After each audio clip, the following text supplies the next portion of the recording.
The Wilson Center is delighted to continue its collaboration with the Mirage Foundation for the American Dream. And we want to thank Paul Mirage and Marshall Kaplan and the Mirage Foundation for making this colloquium today possible. The Wilson Center is a nonpartisan research institute that unites the world of ideas and the world of policy and serves as an accurate, impartial source for information. The Center fosters research and dialogue and provides a neutral forum for policymakers, scholars, business leaders, journalists, and the public to examine pressing issues of the day from both historical and policy-relevant perspectives. In doing so, the Center is a living memorial to our 28th President, Woodrow Wilson, a man who was both a scholar and a national leader. Created by an act of Congress 40 years ago, the Center is a public-private partnership. In seeking to bring a wide spectrum of people together to discuss critical issues of the day, we have a confident hope that from dialogue on public policy issues, participants will learn from each other. The work of both will be enriched, and better understanding and better policy can emerge. Through close to 800 meetings a year and the presence of over 150 scholars during the course of a year, the Center's work and its scholarship commemorates the ideals and concerns of Woodrow Wilson.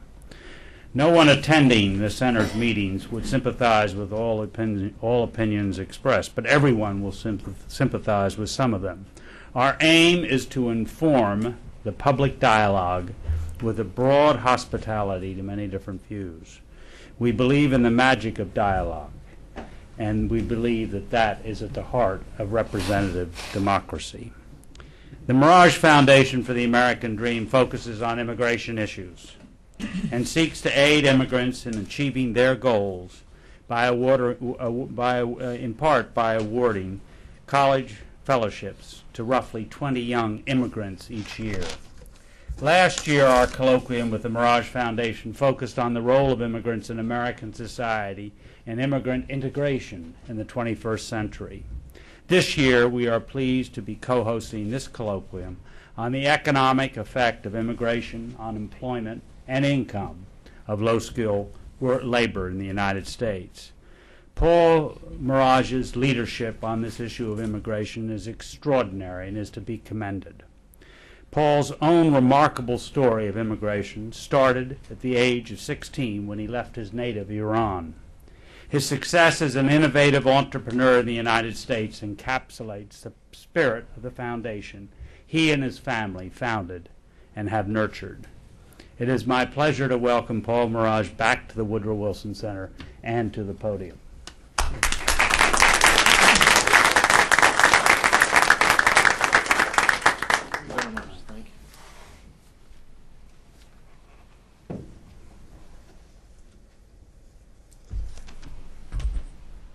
Thank you so much. And, you know, I have to say that what we have found in terms of a partner in the Woodrow Wilson Center and in terms of a mentor and a friend has been unique and unusual. And we value this relationship and thank you for everything that you have done and continue to do with us.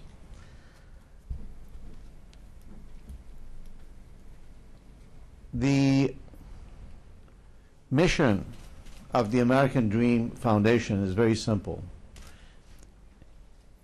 We are trying to bring immigrants into the mainstream of American life and culture. And that's an issue that is important. It is important because an orderly flow and integration of new immigrants is vital to the well-being of our society as a whole. One of the missions, well, core missions of the foundation is to address, study, and learn about the impact of immigration on the American society in social and economic terms. One of the questions that is often asked is there really a trade-off in terms of immigrants achieving their American dream versus the local Americans achieving theirs? Immigrants, by coming over here, do they add to the net economic gain in the United States? How about jobs? How about earnings? How about lifestyle? And so this is one of the issues that we felt was very important to address today. We normally, as a matter of principle, do not take a stand on the part of the foundation, but we are very interested in exposing the two sides of the argument and teaching and informing. And today we are really thrilled that we have two distinguished scholars who have tremendous expertise in this field and are actually going to cover two sides of the issues and offer their thoughts. And the session is going to be moderated by Philippa Strum, who is the Director of the Division of United States Studies at the Woodrow Wilson International Center for Scholars. Philippa is a scholar in her own right, has published very extensively. And in 1994, just to give you an example of her achievements, she received the Hughes Gossett Award for scholarly writing about the U.S. Supreme Court and was presented at the court by Chief Justice William Rehnquist. So, Philippa, you're next, and the session starts. Thank you very much. Thank you so much.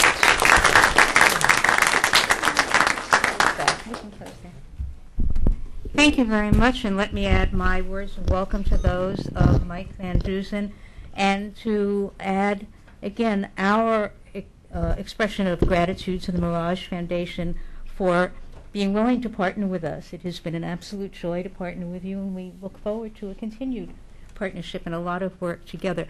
If there's anybody in the back who needs a seat, there are a couple of seats over here that would be more comfortable for anybody.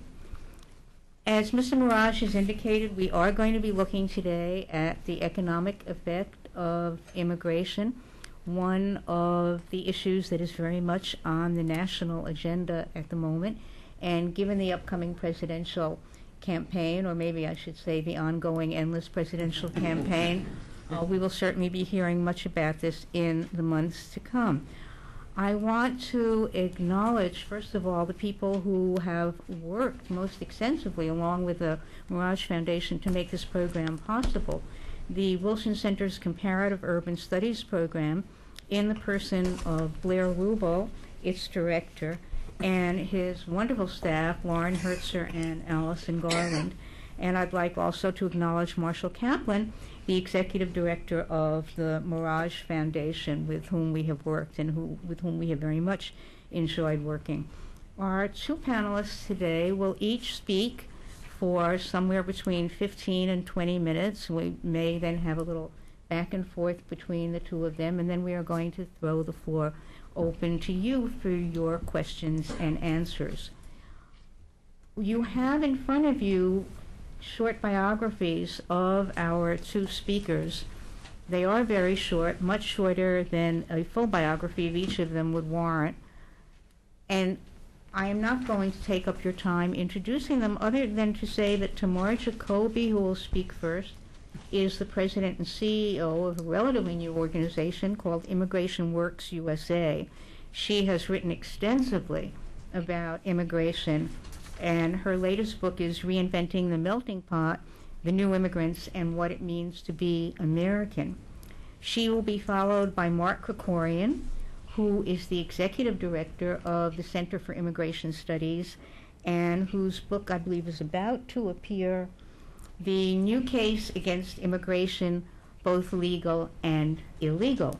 So we should have a very interesting conversation with these two people from quite different viewpoints. I'm going to now turn the microphone over to Tamar Jacoby. Thank you so much, Philippa. It's nice to talk to a packed room. Well, this question has been framed in the hardest possible way for somebody who believes that immigrants are good for America, both for our economy and our society. What is the economic effect of immigrants on low-skilled, native-born American workforce? So let's admit from the beginning that yes, immigrants do have a small but real negative economic effect on the low-skilled native-born U.S. workforce. Now we have to distinguish two aspects of that. The first question is what economists call substitution. Do immigrants actually take jobs from the native-born? Even the economists most skeptical about the benefits of immigration, and George Borjas from Harvard is the leading scholar in that category, doesn't think that immigrants take jobs. There isn't much job substitution. Borjas and others do argue about what the wage effects are. And yes, there is a real wage effect, somewhere between 1% and 4% depressive effect on low-skilled Americans' wages over 20 years. I'm going to talk about that later. It's small but real.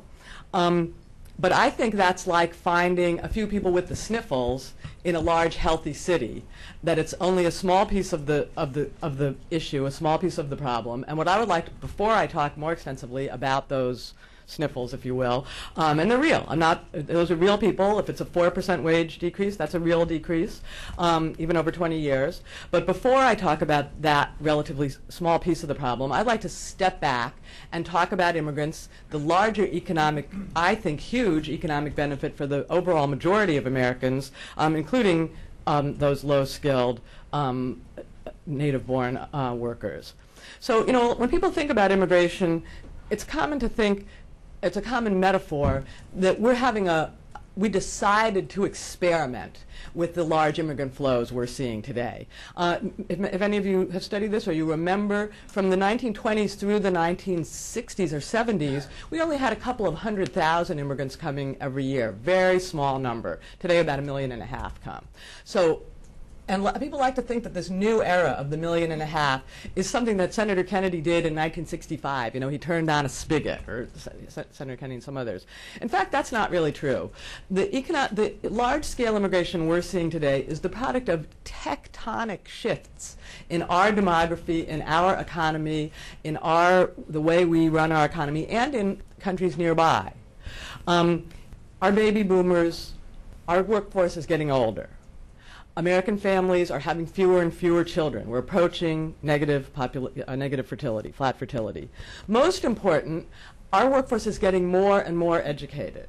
I always say I try to avoid throwing numbers at you, but I always say if you need to know one set of numbers to understand the scale of immigration that we're seeing in America today, it's to realize that in 1960, half of all American men dropped out of high school and looked for unskilled physical work. Half. Today, less than 10% of American men drop out of high school and look for unskilled physical work. But we still need that work done.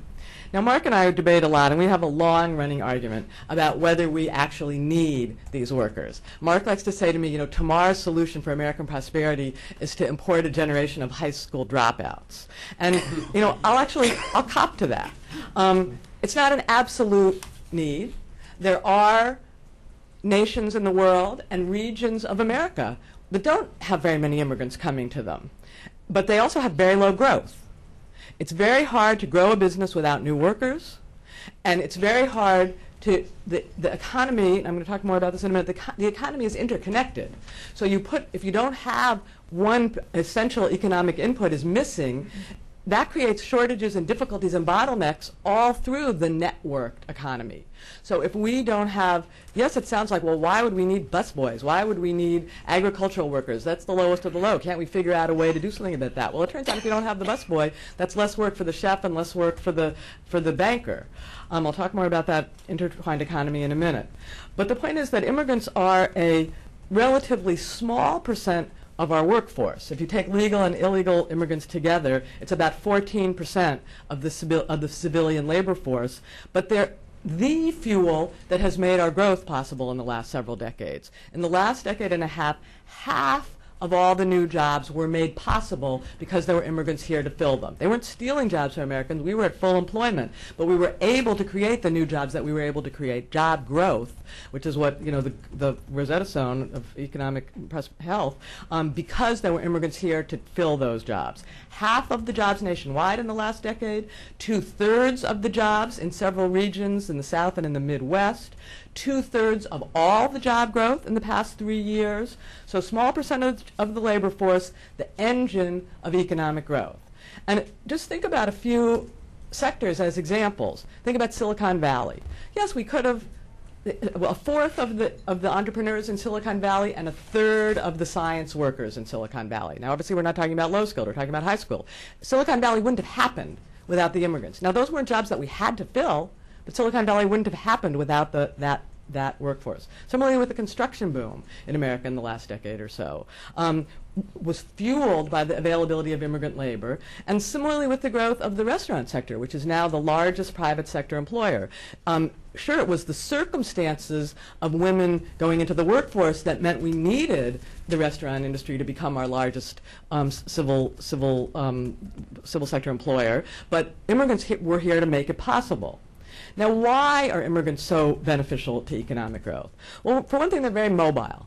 There's been a huge construction boom in recent years in places like Arizona and other places in the Southwest where there weren't a lot of unskilled workers waiting around to do the jobs. Yes, there were people unemployed, say in Detroit or in the Midwest, but they weren't where we needed them to build for the construction boom. Immigrants were willing to go where the jobs were needed. It's a very informed market. So when the job market gets tight in New York because we're in an economic recession and not so many people are going to fancy restaurants, but Las Vegas housing boom is still booming, immigrants call each other on the cell phones in Mexico and say, don't come to New York. There aren't so many jobs here now, but go to Las Vegas. There's a lot of work there. So it's a kind of just-in-time delivery of workers that the native-born workforce doesn't provide. But most important, and this goes back to the American high school dropouts, immigrants do kinds of work that Americans are too educated to do now. It's called complementarity, what economists called it. If immigrants were exact substitutes for us, if they were coming to do the jobs that we had a lot of in socioeconomic niches where we had a lot of workers, then yes, there would be a big wage effect because they'd be competing with us.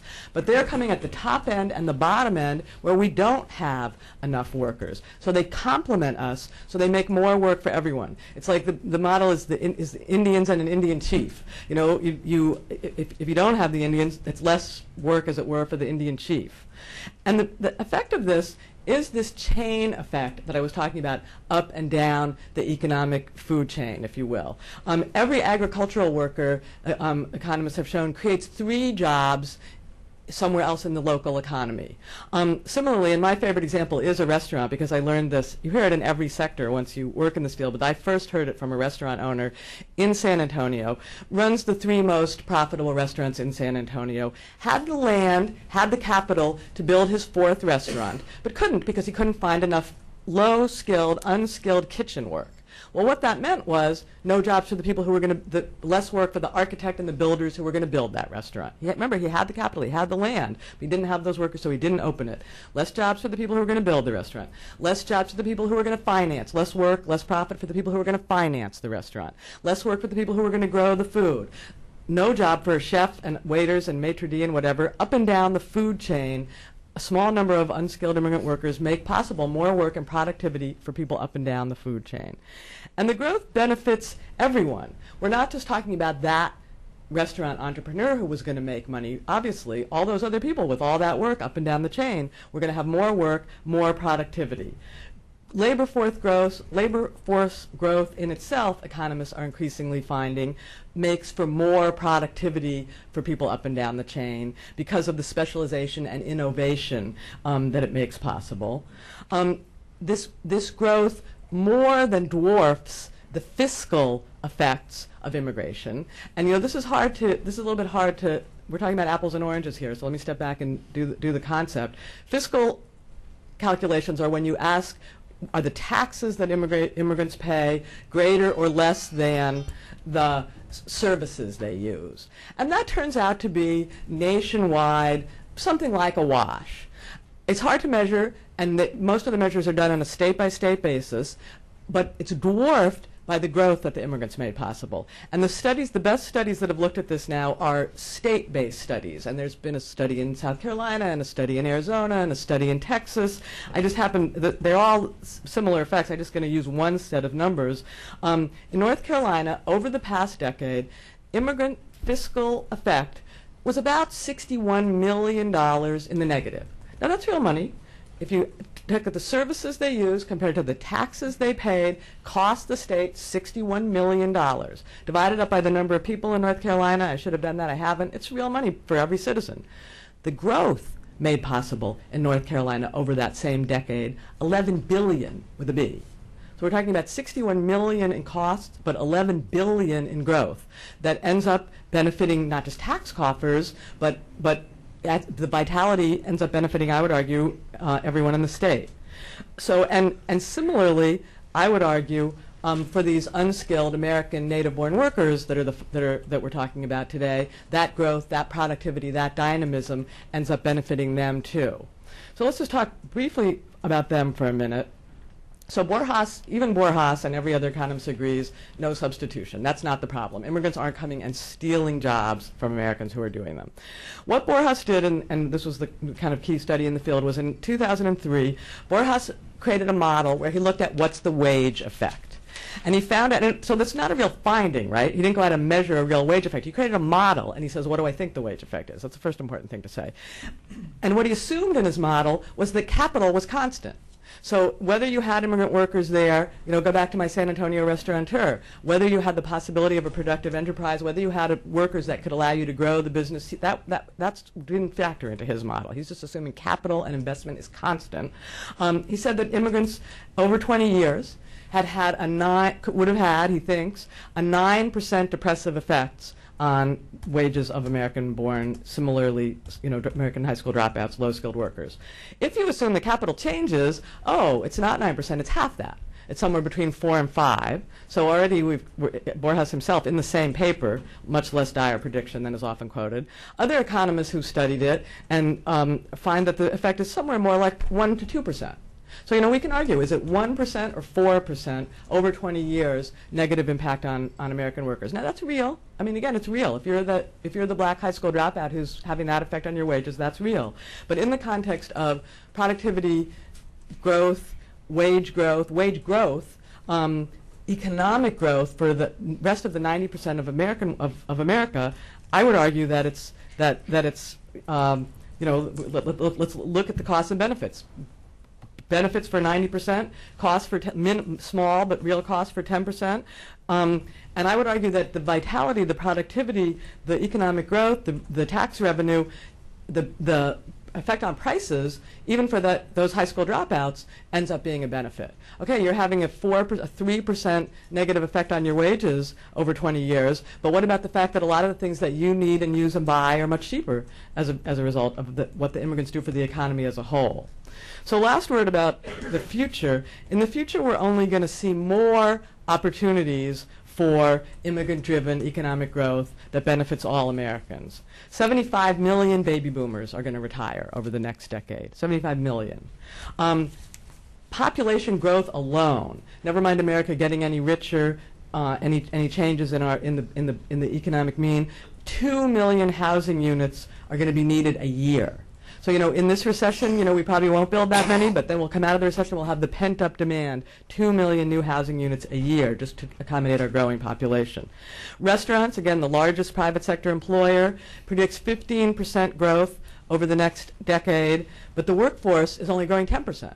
So where are they going to find those workers? And the 16 to 24-year-olds who generally fill restaurant jobs, flat growth over the next decade. Where are they going to find the workers? Okay, we could do without restaurants, but do we want to do without restaurants? By 2015, the native-born workforce is actually going to be shrinking. You know, imagine a country with a shrinking workforce. And between 2010 and 2030, first and second generation immigrants will account for all of our labor force growth. So, you know, what kind of country do we want to be? Do we want it to stop growing now with all that comes with growth, or do we want to continue growing with the productivity that comes with growth?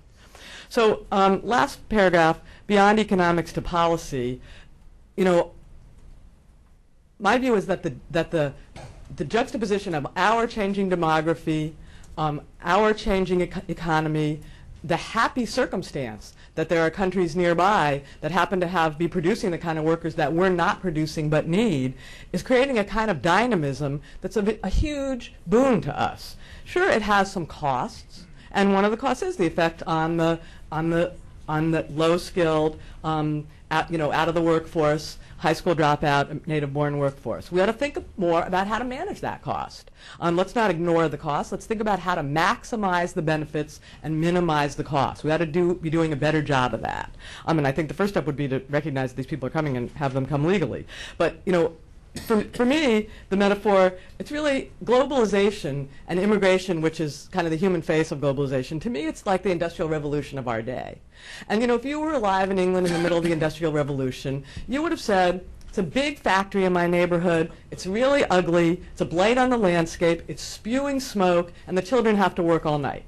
You would have noticed all the bad things. I mean, that's what you would notice when a big change like that comes to your neighborhood. What you might not have noticed is it's going to change the standard of living for you and your children and generations to come in a way that you couldn't even imagine. But sure, we had to figure out how to tame the Industrial Revolution. We couldn't just say, fine, let's let the children go on working all night. We figured out a way to say, let's have child labor laws, so they don't. And after 100 years, we started to figure out how to tame the belching of the smoke. And but the point is, we worked to maximize the benefits and minimize the cost. And I would argue that immigration and globalization are our era's Industrial Revolution, and instead of trying to use the law to futilely fight that dynamism of the world economy, we ought to accept, embrace, and figure out how to manage it.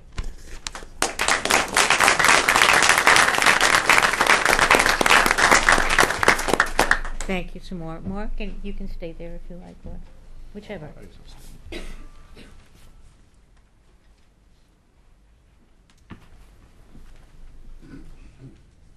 Boy, I wonder how we survived all these years without mass immigration after listening to Tamar. I'd use a different analogy. The analogy is not the Industrial Revolution. The analogy that to what we're going through here today is to slavery in the South. After all, how could the South achieve economic growth without expansion of slavery? Slavery improved the quality of life for native-born Americans in the South. And when we look at the economic effects, we're going to see real parallels to different historical periods, things we want to avoid. Even modern historical examples like Saudi Arabia and Kuwait, or the Northern Mariana Islands, where they've created a kind of master-servant society, kind of neo-plantation society.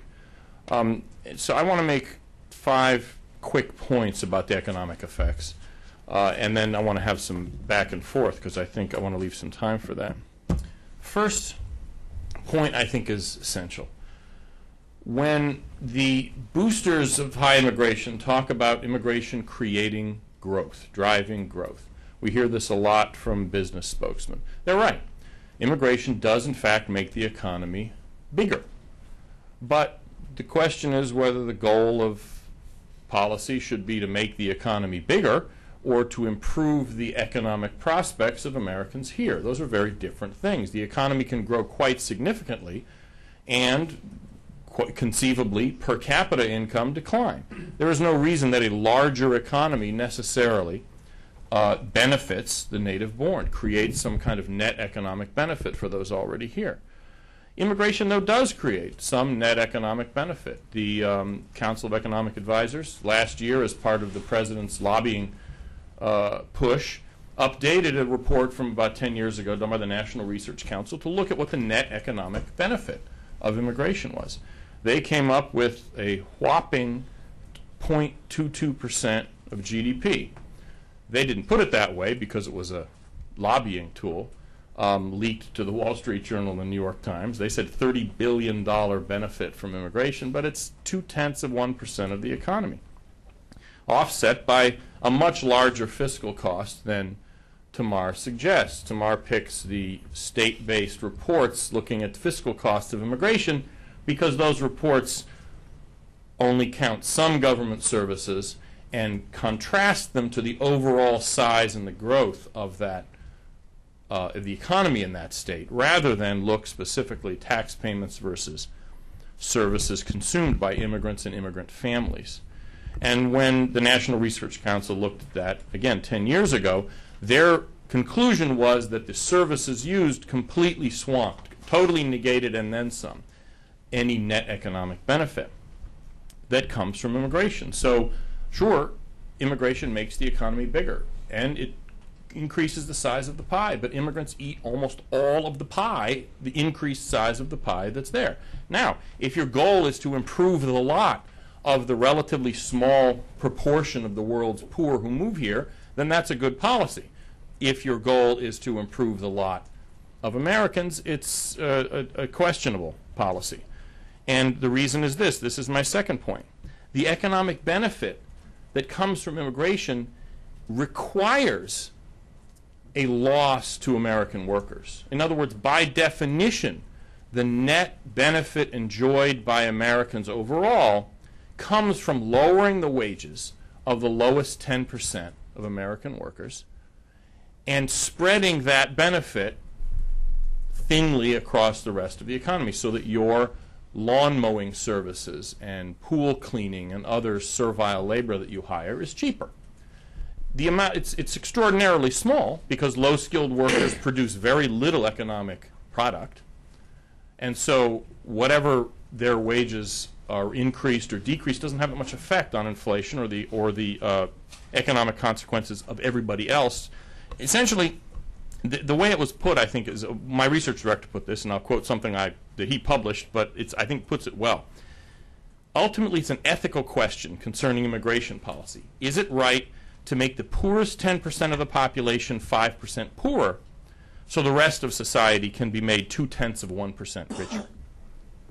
And I would submit, and this is an ethical question, I would submit we have an obligation as a society primarily to our own poor before those of other countries. And specifically in the modern world, in a post-industrial economy, there are always going to be people who simply do not have the cognitive abilities to do the kind of work we do. Half of people are below average, and they always will be, unless Lake Wobegon somehow becomes reality. And we are obliged, morally, in my opinion, to preserve opportunity to the extent that technology allows to those who are not going to be able to do the kinds of jobs that all of us here do. Third point.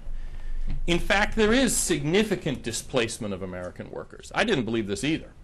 And it's not a simple fact that an immigrant shows up and one American loses his job. But nonetheless, among those elements, especially younger workers who are in direct competition with low-skilled immigrants, there is significant displacement effect. Some economists, labor economists at Northeastern University have pioneered the work on this. And they actually found that, as one of them testified to Congress just a couple weeks ago, declines in youth employment have been matched almost 1-for-1 with increased employment by new arrivals over the past 7 years. In other words, the first rung of the economic ladder of the work history that young people take is American workers are being crowded out from that first rung. The idea that there's full employment is only something that people who do the kinds of jobs we do could imagine. The fact is, in the lower skilled occupations that immigrants are concentrated in, the unemployment rate today is double what the national rate is. There is no full employment in low-skilled occupations. Only in our occupations is there anything you could describe as full employment. The fourth point I want to make,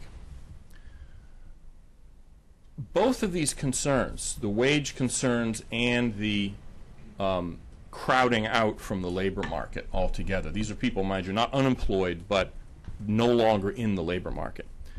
Both of those concerns don't apply just to low-skilled American workers, but obviously those immigrants whom we've already admitted, and their children who are native-born Americans but of recent immigrant stock, their success is also an essential goal of national policy.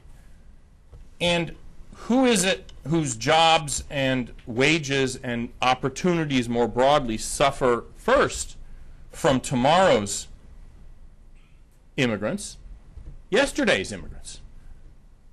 The integration and successful assimilation in the long term, broadly described, of immigrants and their children depends on reducing immigration in the future. This isn't just some, well, let's pull up the drawbridge after them and make jokes about it.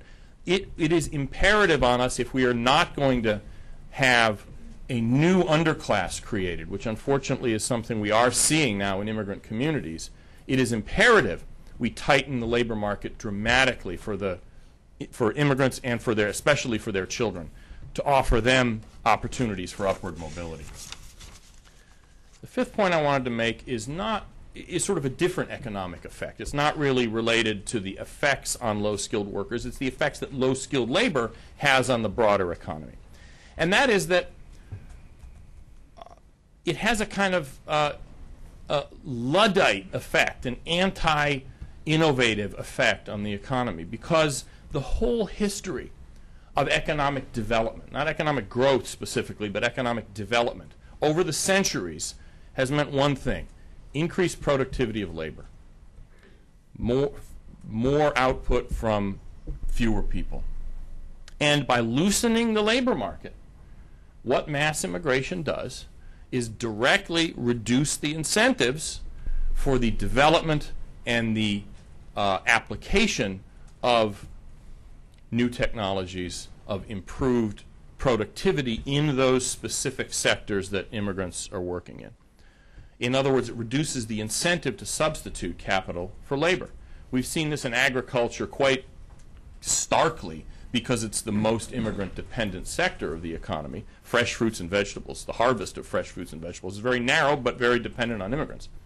Well, with the end of the Bracero program, which was the big Mexican guest worker program in the 50s and early 60s, with the end of it in the early 60s, what we saw was about 10 or 15 years of an explosion of agricultural mechanization.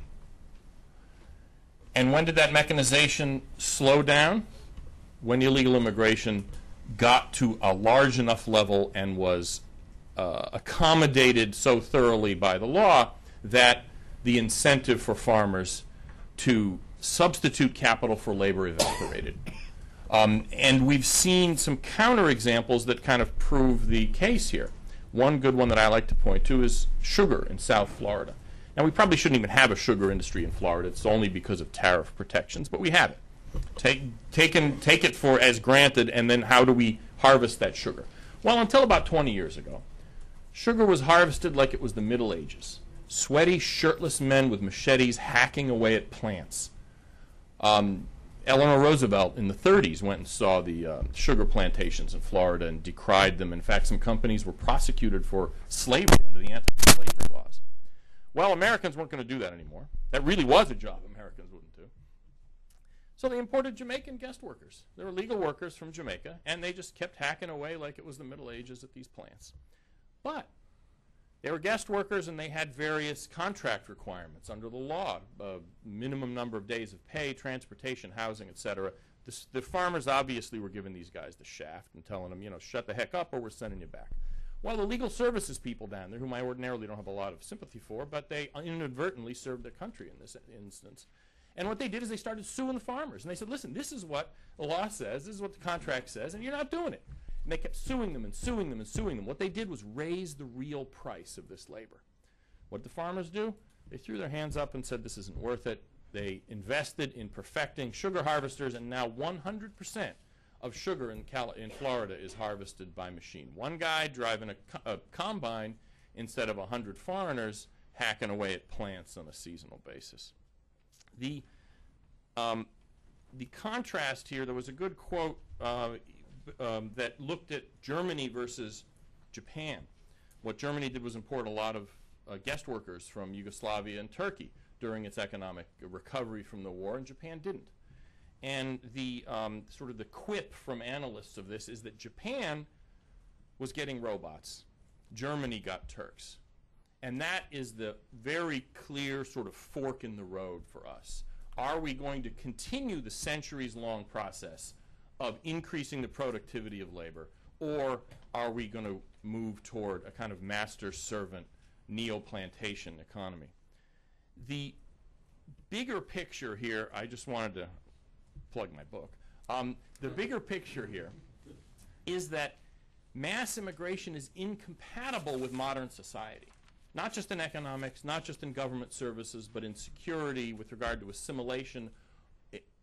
All of the critiques and concerns people have about immigration are really just the same thing, different facets of the same thing. Mass immigration was a phase, like settling the frontier, that was an important component of our national development. It's something we've outgrown. And returning to it is a mistake that we will, and our descendants will be paying for centuries, or at least generations, into the future. Thank you.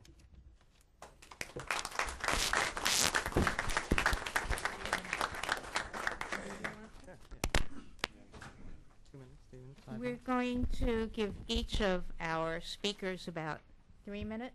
Can you manage 3 minutes of comment if you would like to comment, and then we're going to throw the floor open to more. Well, gosh, there's so many things to take issue with here. I hardly know where to start. I think I will start. What? You don't have to. You can just skip. Thanks. I think I'll start with the metaphor of slavery. I don't think most immigrants feel that. I don't think anybody's being brought here against their will. In fact, people are dying to get into this country. To compare it to slavery is, to me, kind of a laughable and just laughable and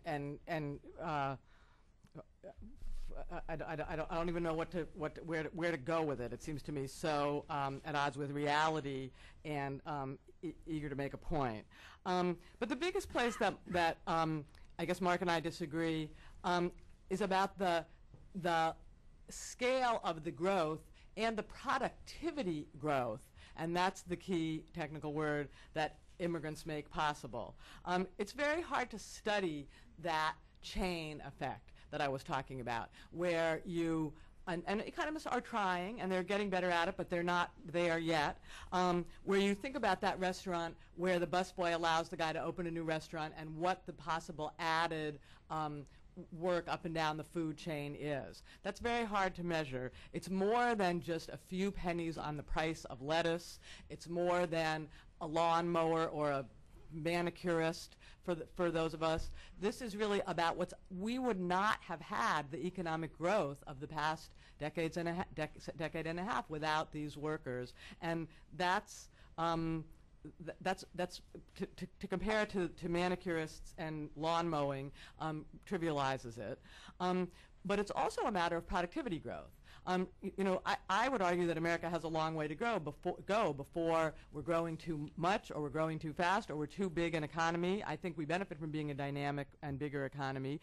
But economists increasingly make the case that labor force growth and economic growth makes possible productivity growth, that they go hand in hand. They're not separable. That you add workers, and you add particularly complementary workers, and that increases productivity. And, the sort of obvious example I use, it's sort of so obvious it's a little bit stupid, but, the brain surgeon who doesn't have to stay home mowing his lawn and can go out and do the brain surgeries, the fact of the complementarity allows American workers to move up further and further up the education chain, up into the middle class, up into more productive jobs.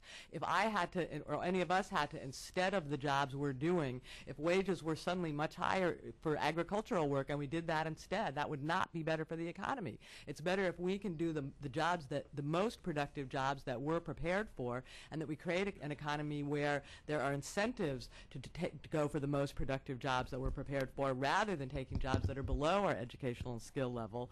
I mean, the other example, a little less sort of a caricature, is women in the workforce. Women in the workforce are by and large much more productive than they were when they stayed home and took care of the household. Now, you can talk about the cultural consequences of it, but it's been made possible by immigrants coming into the workforce. So we differ. It's not about details, it's not about numbers, although we do differ about a lot of the details and a lot of the numbers, but we differ in a whole vision of the benefits of economic growth and the productivity growth that it makes possible. And, it's also actually true about mechanization. There are very strict limits to mechanization in economies that are not growing.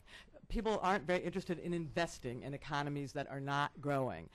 Yes, there's been in Japan, where the population growth is slowing in one of the most severe ways on the globe. Up to now, they've been developing a lot of robots, and they are at the point where, literally in Japan now, one of the preferred I won't call it occupations, I don't even know exactly how to classify it, that one of the growing trends in Japan is nursing by robot. I don't think Americans want to have nursing by robot. I would rather allow immigrants to come and do the nursing. But even the robotization, the mechanization in Japan is going to level off when the population starts to shrink. Capital doesn't flow to economies that aren't growing. It's a different, we have a again, we can argue about the numbers, but we really have a different vision of the dynamism. I think, given the benefits of living in a dynamic, growing, vital, young economy, as opposed to living in an old, sclerotic, no longer innovating economy, I don't think it's even interesting to compare. Well, as an old sclerotic person, I have to speak up for being old and sclerotic. Let me first make a point about the slavery analogy. The point is not that immigrants are enslaved. It's the economic effects that are the same or similar as what we're seeing today. And, the Indian workers in Saudi Arabia aren't enslaved. Filipino workers in Saipan aren't enslaved. And yet, this mass use of foreign workers distorts the development of societies in the same way as slavery did. Any kind of failed foreign worker program has those effects, and it is in fact a kind of different vision for society. I envision something. Tamar is describing more like Manhattan. I'm describing more like Ohio. And the question is, where do you want the country to be? Less income disparity, more people mowing their own lawns, more opportunity for those at the bottom of the labor market, or greater income disparity, sort of, everybody for himself and the devil take the hindmost. Those are two very clearly different visions of society, and immigration is taking us increasingly toward the second one. The point about population growth is interesting, too. People always point to Japan and they say, look, their population is declining, so we need immigrants. Well, maybe Japan needs immigrants. We don't. If we stopped immigration today to zero, which even I don't propose, and I'm pretty hardcore on these things, if we stopped immigration to zero, our population would continue to grow by an average of 1 million people a year for the next half century, at least, and continue to grow at least slower after that. In 2060, we'll have 60 million more people than we do now if we stopped immigration and it became zero, absolutely zero immigration, which we're not going to have. Europe and Japan have serious China has serious demographic problems. Mexico is going to have serious demographic problems. Their fertility rate is now right at about the same as ours, about 2 women, a little more than 2 kids per woman, and it's probably going to continue to decline. Ours has actually been steady or increasing, and there's every reason to expect that high immigration is actually one of the things that's, to some minor degree at least, depressing fertility.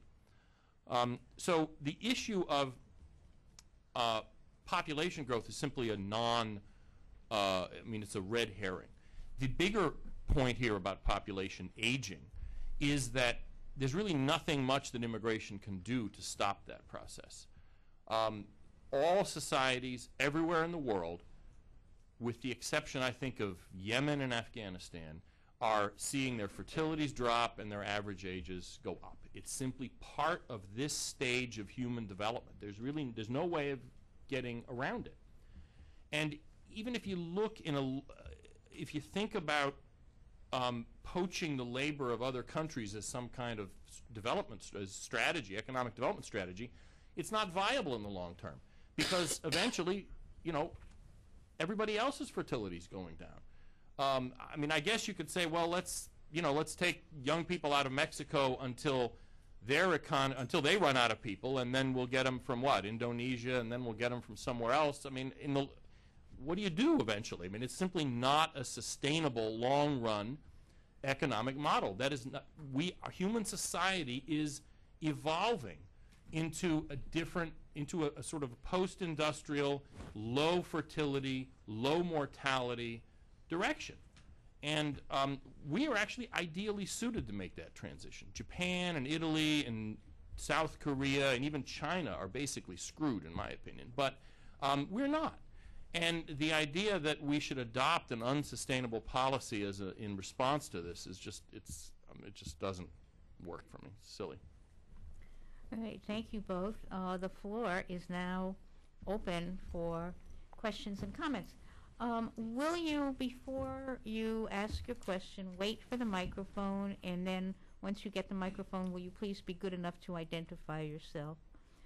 Let's start with the gentleman here. Would you keep your hand up so that... okay, she's over here.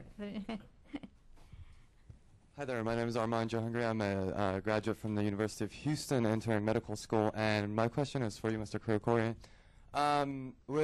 Use the example that if we stop bringing immigrants into the country and we would start, developing different technologies for using that technology to do those sort of jobs. My question for you is, if I'm an inventor in this country right now, and I see that a lot of different job markets are spending money on labor, spending money on labor, wouldn't I be more profitable in inventing something and have more incentives inventing something to take care of those jobs versus in a society where the jobs aren't being done to begin with? I'm not sure what the question is. I think what you mean is, is capital going now toward more labor-intensive industries if you have lots of immigration? And my point is that with less immigration, capital will flow toward more capital-intensive activities, and the agriculture will become more capital-intensive. Restaurant business will become more capital-intensive. There's no reason you need a waitress for 5 tables. If you have ordering kiosks at every table, you could have one waitress for 10 tables. It's simply a lack of imagination to say, wow, the only way we can do things is the way we're doing them now. That's not the way a dynamic economy works. And what I would say further about the mechanization is that there are certain kinds of jobs in the economy that can be mechanized. The example that Mark often gives is when he talks about when the Bracero program ended, was harvesting tomatoes that were going to be canned, that were going to turn into tomato sauce. Now, those kind of tomatoes can be picked by a machine rather than by hand. You pick them and they're still hardly ripe. Doesn't matter if you damage them.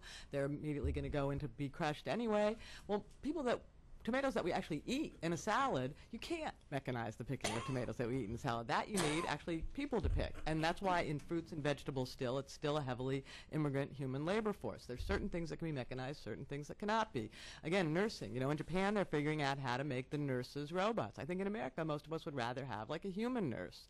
The analogy to me is saying that in the era of when we think before the mercantile economy, you know, when you were just a little hill town in Italy, yes, you could, when push came to shove, figure out how to do everything for yourself in that little pre-mercantile hill town. And it was great, you know, there was all kinds of things that were good about that life. But, you know, it worked a lot better when it figured out you could trade with somebody else who could make those things, and you didn't have to do everything.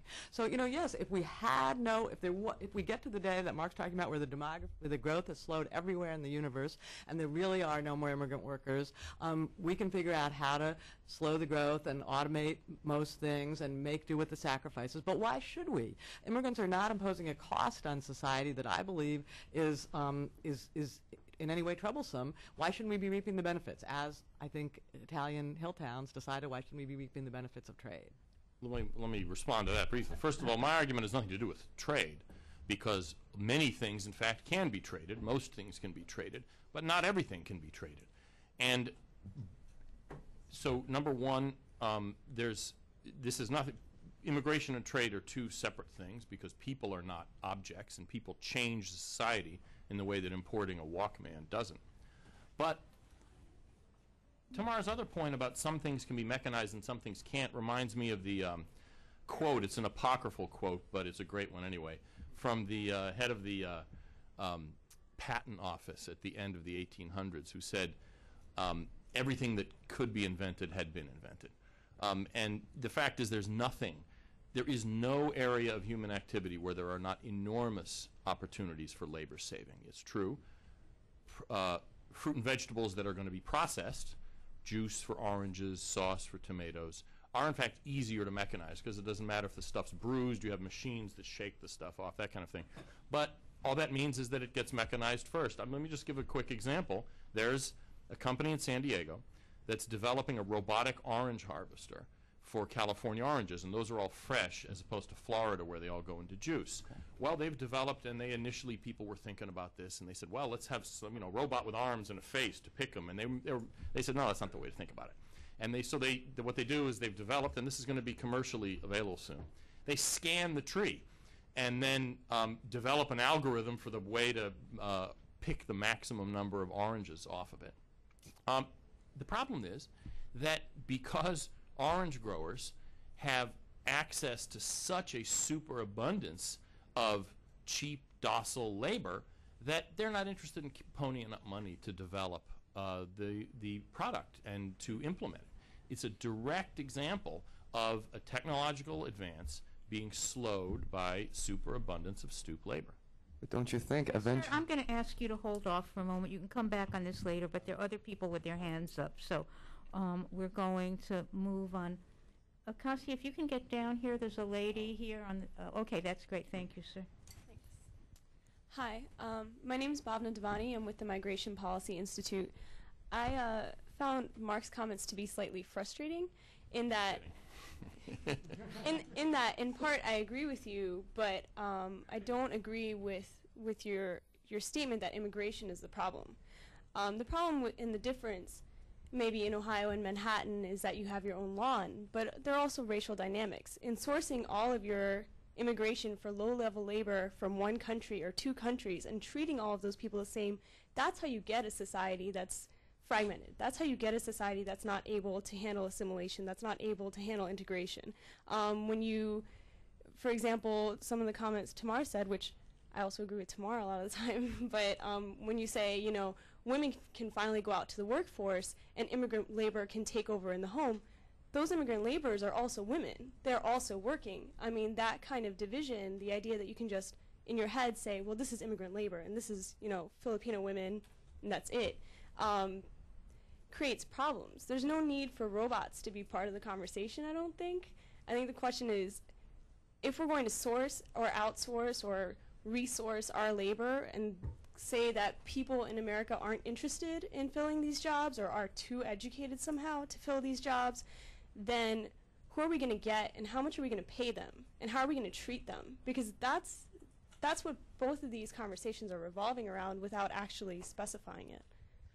Yeah, well, let me take a crack at it first. I mean, I think Mark mischaracterizes my vision of the dynamic American labor market. I mean, if you spend any time among immigrants, it doesn't matter what field it's in. If you're looking at the people who, when they first get here, are mowing the lawns, within a few years, they're running the lawn mowing companies. If you go to New York, where the Mexicans first came and worked as busboys in the coffee shops, now that they've been here 20 years, the Greeks who used to own the coffee shops in New York are retiring to the suburbs, and they're selling the coffee shops to the Mexicans who used to be the busboys.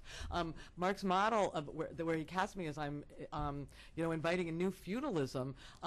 Immigrants assimilate and move up the socioeconomic ladder and do so rather quickly. And they assimilate at different rates on different axes.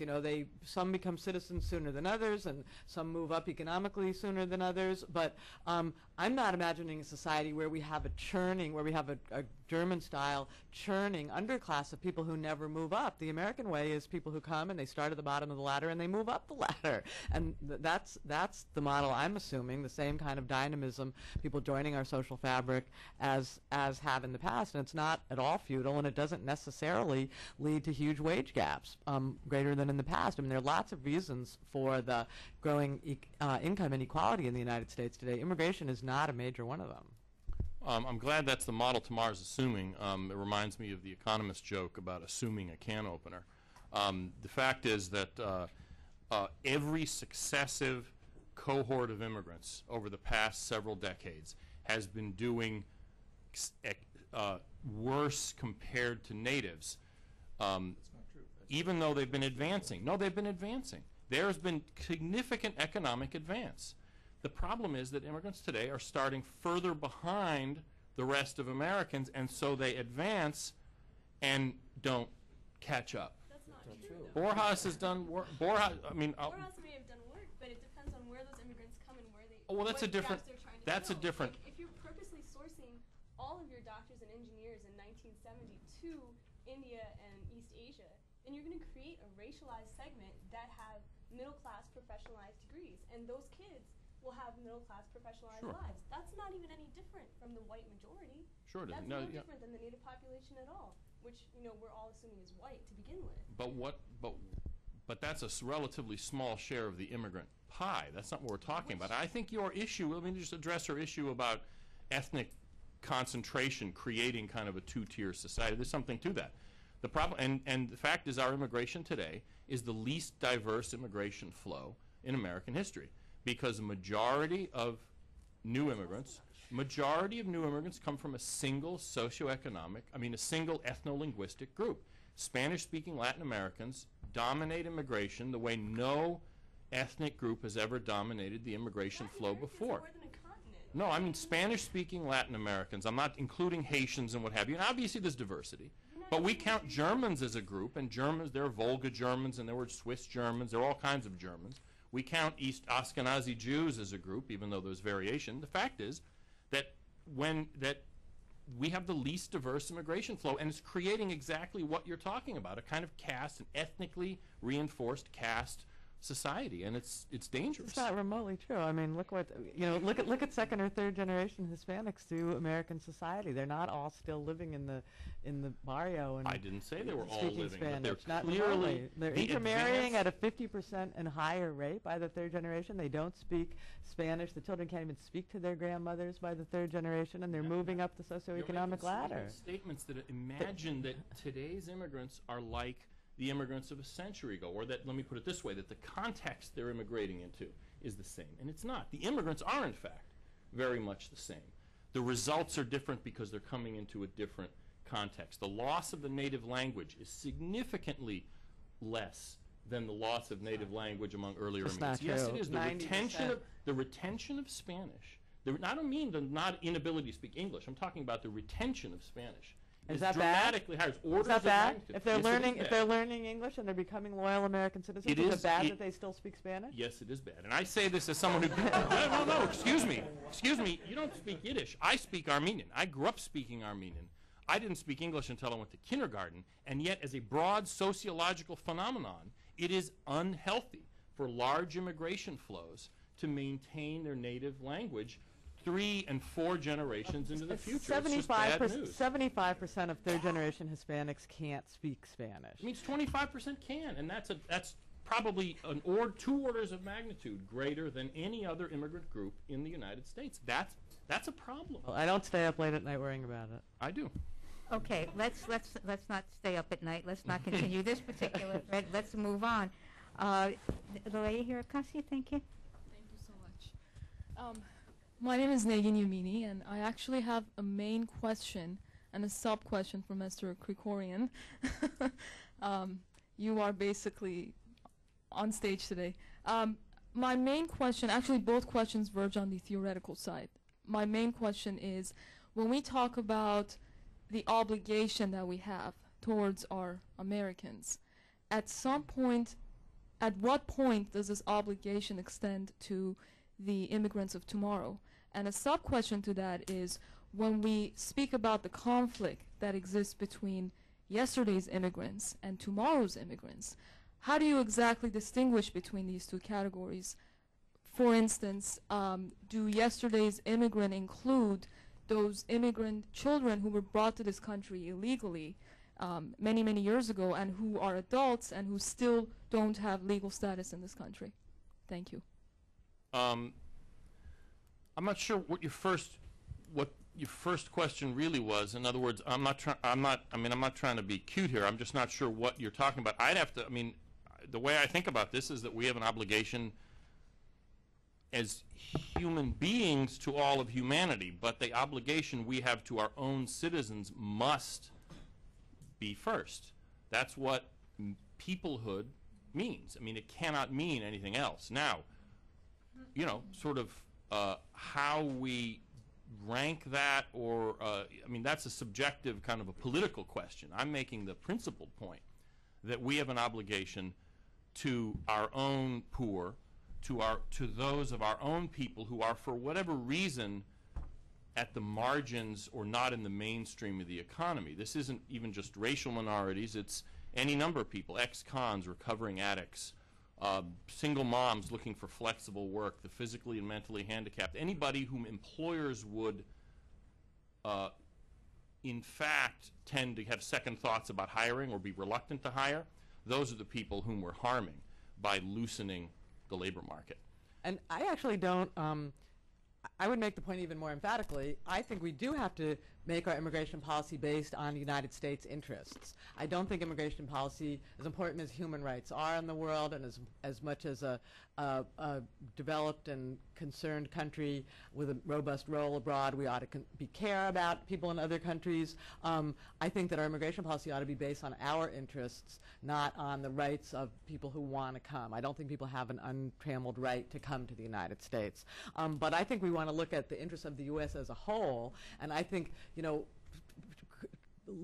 barring the able-bodied who are going to help us be a more dynamic, growing, productive economy, in order to give some handicapped people or felons work is not a very good cost-benefit analysis of what's good for the United States. And it's not that we want to be. It's not that I want us to be income disparity extremes. It's not that I don't think we should do everything possible to help high school dropouts get back into the labor force and help them be more productive, but I don't think we should hold up our productivity, our growth, our dynamism. We've been trying, I would argue, for 50 years to try to help the black underclass, which is, I guess, the sort of the two words that haven't been mentioned here today that maybe should.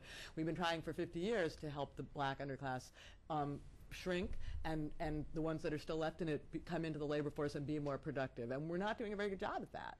And we have shrunk it, and the black middle class has grown enormously, and the black poor has shrunk, but we haven't. There's a core group left, and it's small, but there's a core group left of people who aren't in the workforce and aren't particularly interested in being in the workforce, and when they get kicking and screaming into the workforce for a short time, don't last very long, and don't do very well there. And we ought to be doing everything we can as a country to address that. I would argue that we have been trying for quite a long time, doing a poor job, but the answer is not to hold up the dynamism of the country while we wait to solve that. There's no need to.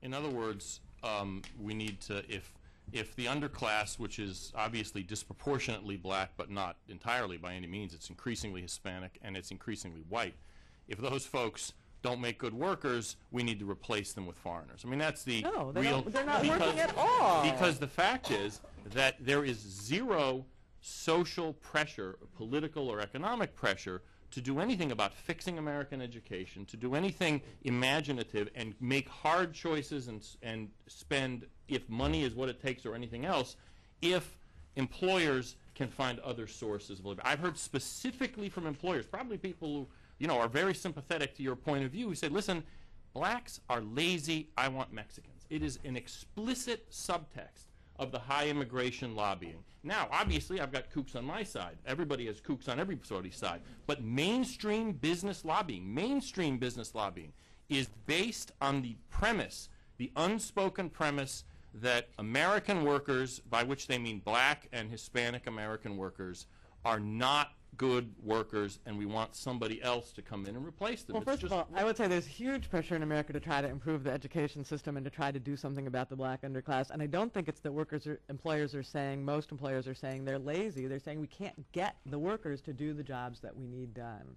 There isn't a labor force. All right, let's, this gentleman over here who's been very patient, and then we'll go to you, sir. Thank you. My name is Warren Ilchman. I run the Paul and Daisy Soros Fellowship for New Americans. First, Mark, you made Horn and Hardart's Automat seem positively charming with the robotic kitchen that you talked about. Two recent studies on assimilation. One, a book called Inheriting the City, which the Woodrow Wilson Center will have a discussion on. They have shown that assimilation in New York it has exceeded in continental Latins, Dominicans, Russian Jews, and Chinese whites, and certainly has exceeded by any criteria Puerto Ricans and native-born blacks. Secondly, the Manhattan Institute has really developed recently an assimilation index that says you're wrong. That by historic standards, assimilation is moving along as it has always in terms of a whole series of criteria. I know this is about low wage and low skill work, but I give a fellowship to high skilled people and who will make high wages. We've given 323 fellowships so far to do graduate work for immigrants and their children. Of the 253 in the first 7 years, they have now written 44 books. They have 39 patents. They have written 670 articles. They have premiered and debuted at every major concert hall in this country and in Europe. Of our 56 JDs, 31 have clerked at the federal level and 8 at the Supreme Court. If you were to take any group from the colleges they come from, randomly chosen of old Americans, you would see the extraordinary gift these young people are making to our country. And all I could say at the end is, thank God for Sergey Brin and thank God for Jerry Yang. You know, if you had your way, we would not have so much that we now value in our society. Can I make a point about this anecdote issue? Let me make a point about the happy anecdotes. Unfortunately, when we hear the stories about Sergey Brin or Andy Grove or the Vietnamese, boat person who became a valedictorian, those are real things. Those are, commendable achievements that they should be proud of. But you can't, if you're going to use that as the basis, if you're going to use anecdotes of people, of immigrants who have done very well and succeeded as somehow deriving policy implications from these anecdotes, you need other anecdotes. You need anecdotes about immigrant murderers, about immigrant gang members, about immigrant dope dealers. Those don't tell us anything about immigration policy in exactly the same way that your anecdotes tell us nothing about immigration policy. They tell us about the remarkable achievements of those particular people, and more power to them. If you're going to look at anecdotes for policy implications, you need to look at all the anecdotes across the board, not just the ones that make you feel good. Well, let's move from anecdotes to numbers. Doctors, 25% of the nurses, 40% of the science PhDs, and 25% of the patents in the United States today are people who are foreign-born. Those aren't anecdotes, they're numbers. Yeah, and this is a good point. Tamar said, well, Silicon Valley wouldn't be here without immigrants. Well, last time I checked, it was Dave Packard and Bill Hewlett who invented Silicon Valley. There's no question that we've attracted immigrant talent and that, in fact, it has participated in our economy. And actually, my argument is broader than economics, but if you're looking just at economics, you could make a case for high-skilled immigration, but that's not the immigration policy we have. We have an immigration policy that's overwhelmingly admits low-skilled people based on family connections.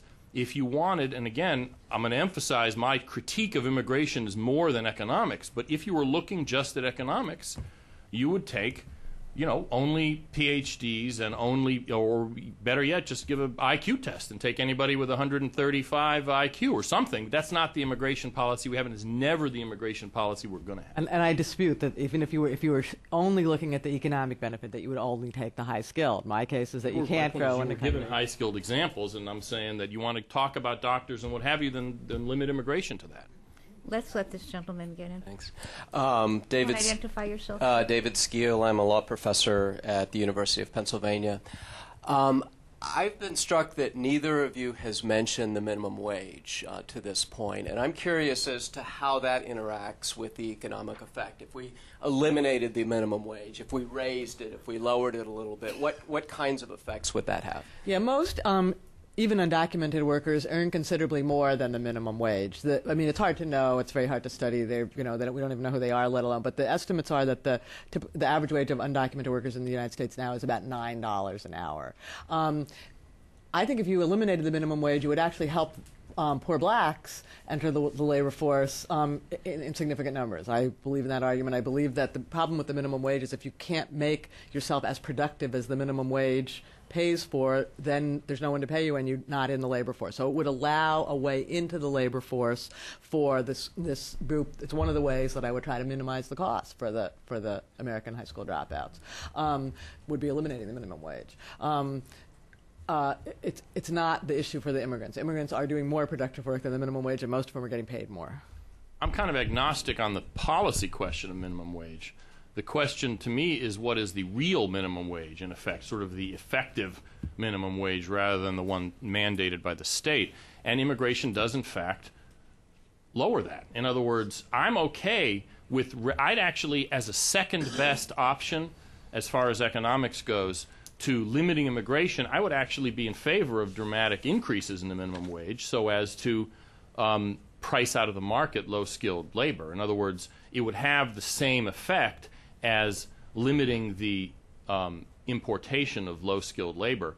I'm not really sure the statutory minimum wage is all that relevant for the most part, because those who would support increasing it significantly so it would actually have an effect probably would start making exceptions once immigrants started losing their jobs, like they make exceptions for a lot of other areas. So practically speaking, I don't see any good way to use the minimum wage to actually limit immigration. That's sort of my point. But I would, in fact, my point is that limiting immigration raises the effective minimum wage at the bottom of the labor market. May we have the microphone over here, please? I have a microphone here. He already grabbed. Well, can you give it to this gentleman, please? Isn't there some? Doesn't Stalin say something about whoever has the microphone gets asked the question or something? Mark, assuming John McCain wins and he asks you to be Assistant Secretary of ICE, and given your policy framework, what would you do about the 12 million illegal immigrants here? What would you do about their children who were born here and are citizens? What would you do about the children they brought here and went through high school and now have applied, to Berkeley and got in? How would you convert your dissertation on policy to reality? There's first of all, John McCain won't even return my phone call, so that's never going to happen. But if I were emperor and in charge of immigration policy instead of McCain becoming emperor, which is what we're going to see, what do we do with the 12 million illegal aliens? That's sort of the basic question. What do we do about it? The way this is presented, the way Tamar presents it, the way everybody presents it, is two options. Either you deport everybody by sundown on Wednesday, which we couldn't do if we wanted to, or you legalize them.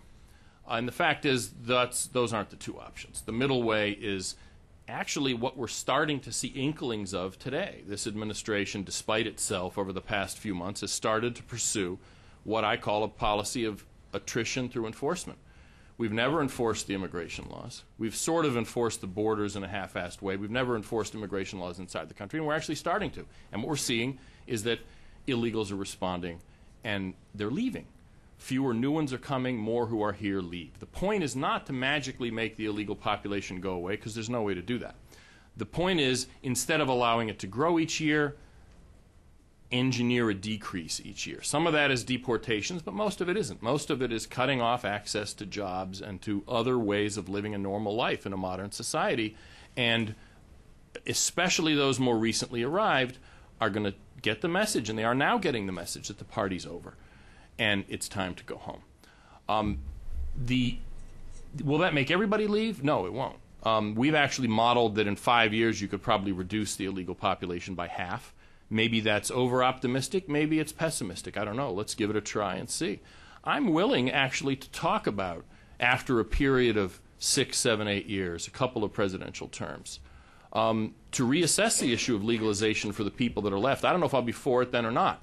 But then what you have is you're looking at legalization in a completely different context, a reassertion of control, a reassertion of authority, a shrinkage of the illegal population, at which point some kind of legalization at least is a legitimate topic for debate. Right now, it's not a legitimate topic even for discussion, in my opinion.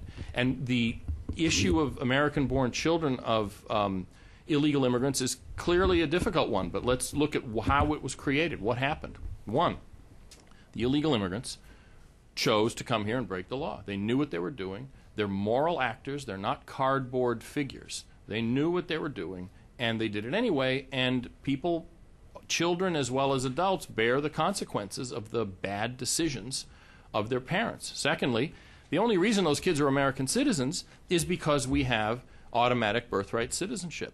And contrary to what all of you are going to expect me to say next, I'm actually in favor of keeping automatic birthright citizenship. It simplifies things. It sort of makes problems go away over time.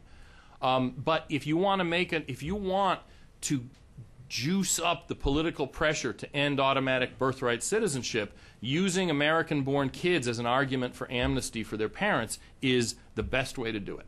And the third is if their kids are Americans, they get to live here, and they get to stay. And if their parents get deported, they get to go with their parents or stay here with relatives. If they do it, it's up to their parents to decide. Yeah, and I think that attrition is not a policy. Attrition is a fantasy, and it's a pretty unpleasant fantasy at that. We are seeing fewer people coming, and we are seeing people leave some of the states now where the Arizona and Oklahoma are trying de facto attrition policies. But the main reason that people are leaving Arizona and Oklahoma, and the main reason fewer people are coming, is that the economy is in a downturn. The Arizona economy is based on home building, and that economy is now in a downturn. So you're seeing fewer people come there, and you're seeing more people leave. I think the effect of an attrition policy over time will be to choke the United States economy and to send more of the economy truly underground. What we have now is not a segmented labor market. Mostly immigrants come and they work in the same wage conditions and the same working conditions as American workers. 70% of the immigrant workforce works with false papers and is protected by American labor protections. Sure, there's 30% who are not, and they're in a segmented economy, but mostly it's the same labor market. With attempts at attrition, what you're going to do is create a much more of a black market economy of the kind that you see in Europe, where much more of the economy is off the books, which is bad for those workers, and it's bad for American workers, because you have suddenly bigger chunk of the labor market where people have no possibility of bargaining and no possibility of improving their lives. That undermines conditions for Americans too. So you want to create that kind of serfdom situation that Mark is talking about. Try an attrition policy that sends more of the economy underground. The most interesting evidence is look at what's happening in Arizona now. The very same legislature that last year passed the law that was aimed at attrition is now considering an Arizona-only temporary worker program to bring back some of the workers. And because the economy in Arizona, even in a downturn, is gasping for workers, and the very same legislators who decided we were going to have a tough policy and drive them out are now saying, well, how can we bring them back in? Well, we're going to go to the gentleman who sees the microphone, although please don't anybody else emulate that example, and then we'll go to the lady in the back, and then we'll go to you, sir. My name is René Flores. I'm a student at Princeton. I'm also a Mexican immigrant myself.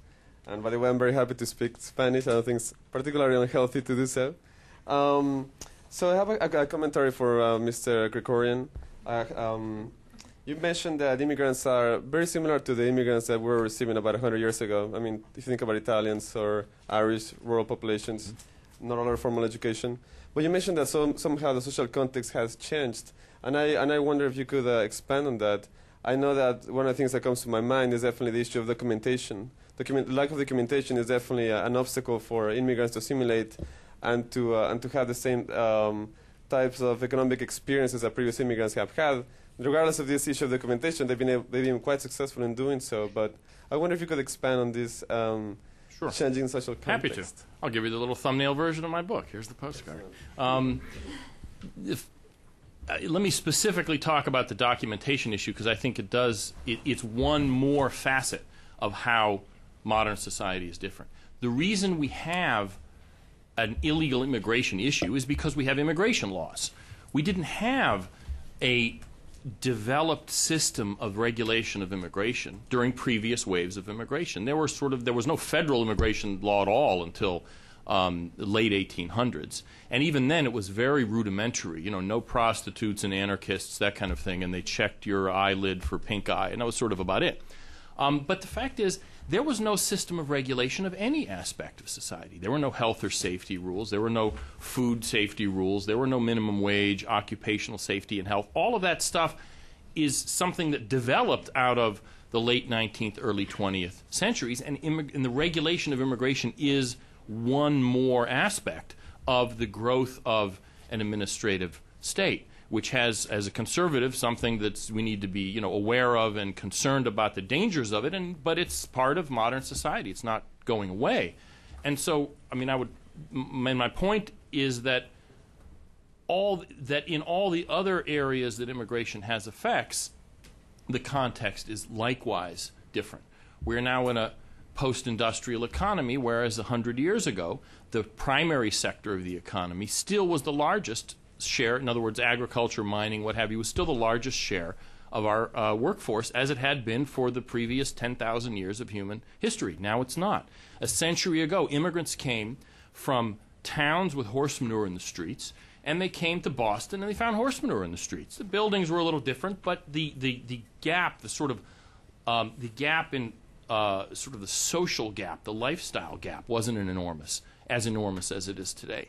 With regard to assimilation, there are, again, two fundamental differences that are manifestations of modern society. First, modern transportation and communications technology means that the immigrants don't experience that atrophying of ties in the same way with the same rapidity with the old country as they did. The desire to keep the tie with the old country is a normal thing. There's something wrong with you if you don't feel that.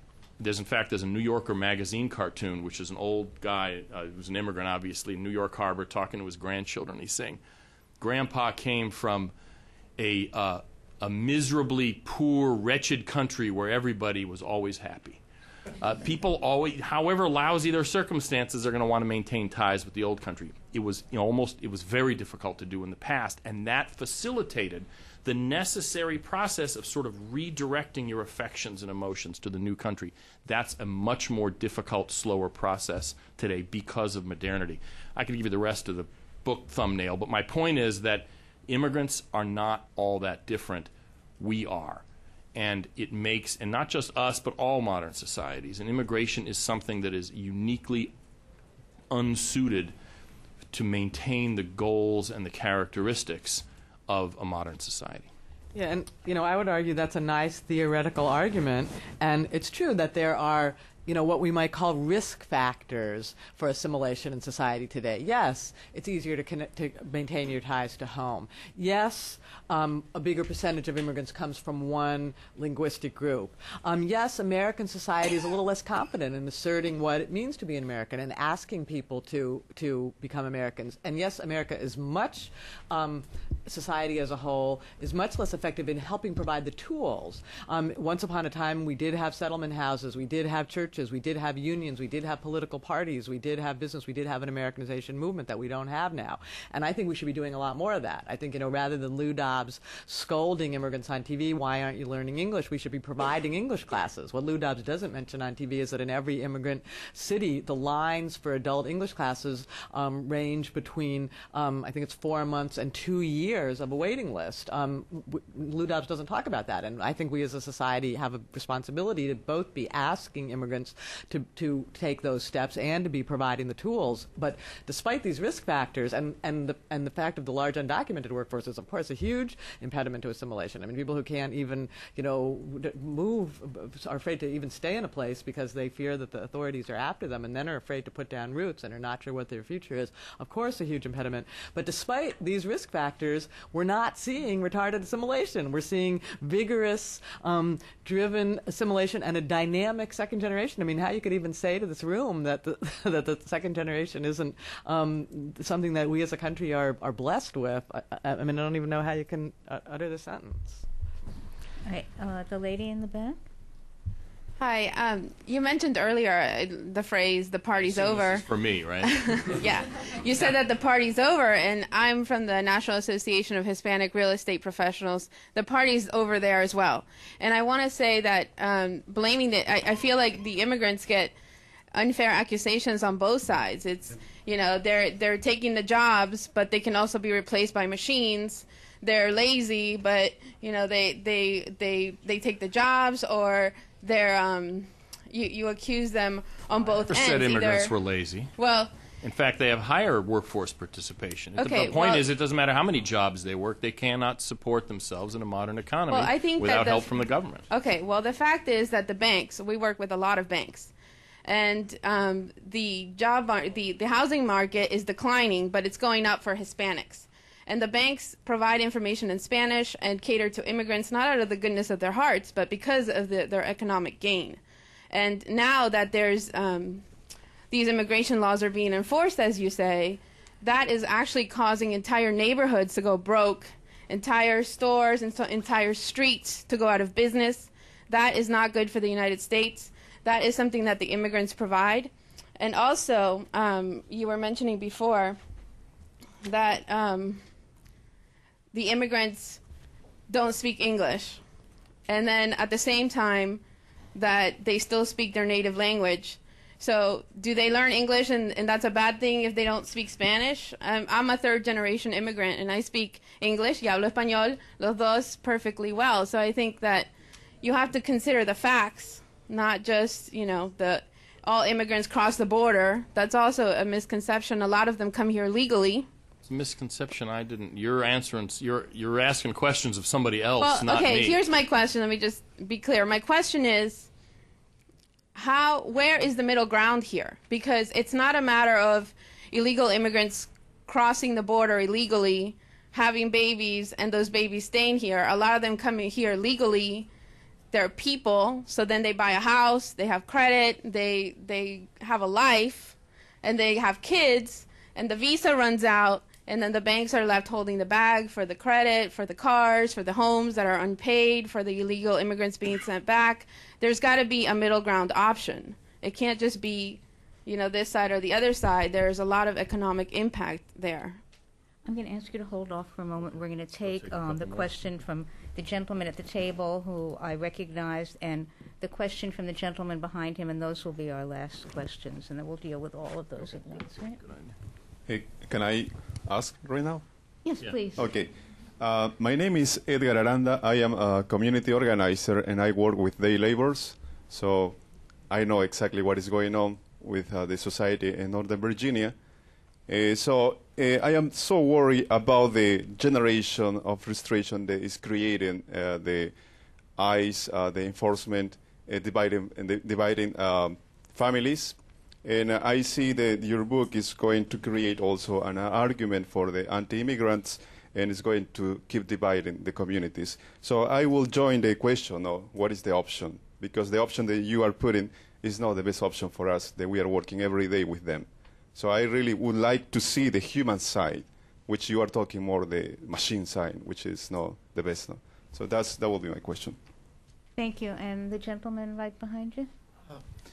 Thanks. My name is Jorge Swank. I'm with the U.S. Citizenship and Immigration Services, and I'd like to thank the Mirage Foundation and the Woodrow Wilson Institute for having such fine intellectuals talk about these issues that are going to be with us for years and years. My question, when I first heard about this symposium, was it meshes nicely with reality that's taking place right now in the metro Atlanta area, where you have unemployed black men wanting to work,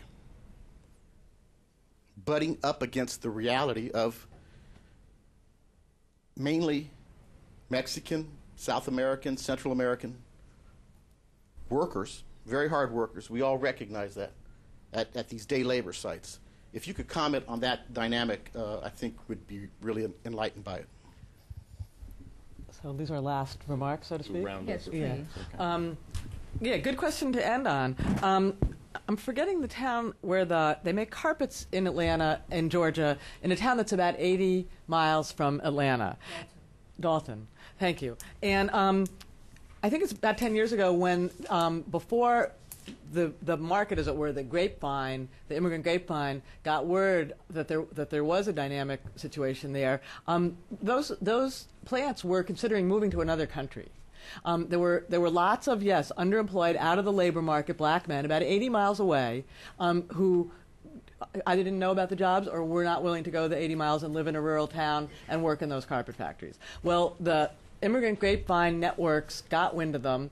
Those plants are all now largely immigrant labor force, people who are willing to come 2,000 miles, walk across the desert, leave their families behind, risk their lives to come and make a better life for themselves and their families. The people 80 miles away weren't willing to do the work, and so the plants stayed in Dalton, Georgia, as opposed, rather than moving to Mexico or China or somewhere else.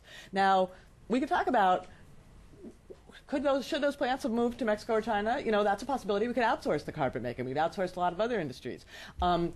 I believe in the long run it's better for the country if I mean, it's a market decision, and not everyone will go the same way, but I believe Dalton, Georgia is now thriving because those workers come out of the plants and they buy groceries and they buy shoes for their kids and they buy washing machines and they eventually, go to dentists and they pay tax revenues, all that economic chain I'm talking about.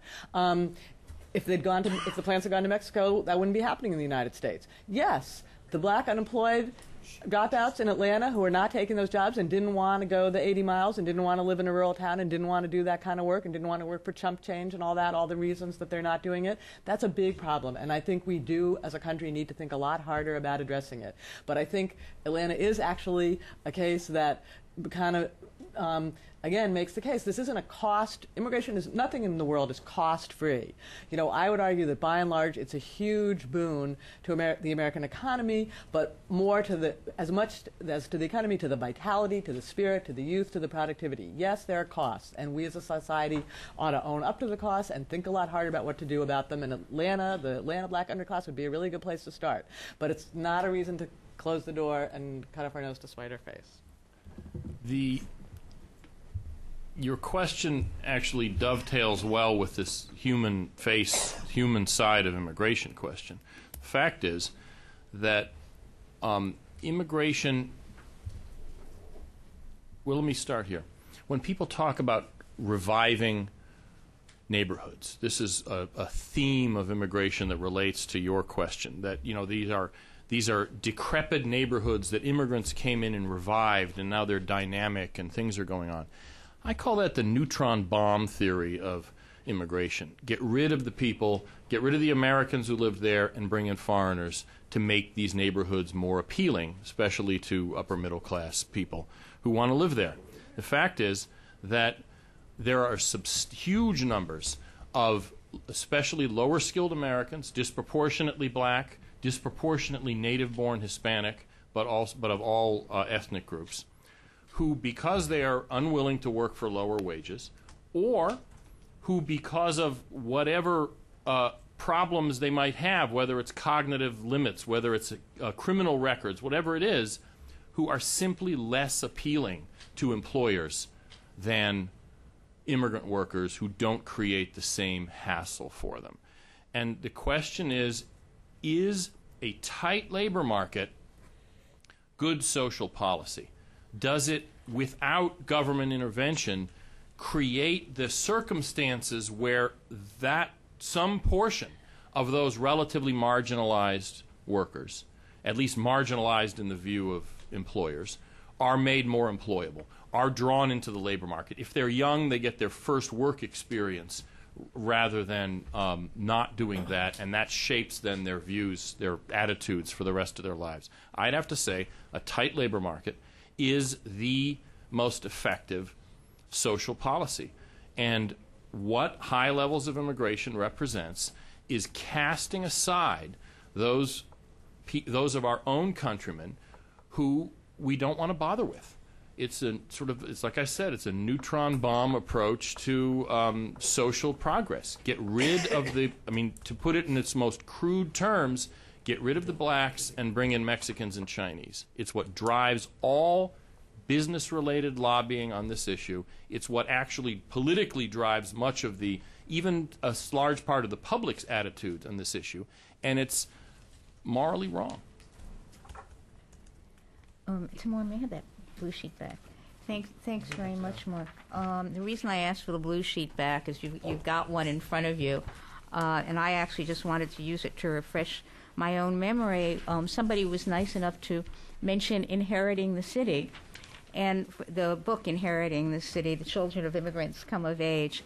And for those of you who would like to continue this discussion, I wanted to make sure that you're aware that we will be having a discussion of that book here on Tuesday, June 24th, and it is a fascinating discussion of the American-born children of immigrants and their integration in New York City, and will certainly help us go on as we consider this extremely important issue. You perhaps know that migration, not just immigration to the United States, but migration worldwide, has become a major theme of the work of the Woodrow Wilson Center, because it certainly is one of the phenomena of the 21st century, and something that it well behooves us to study in great depth.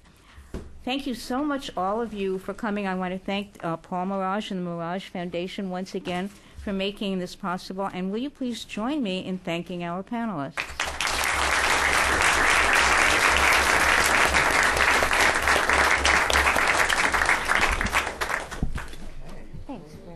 We keep threatening to switch places. Thank you.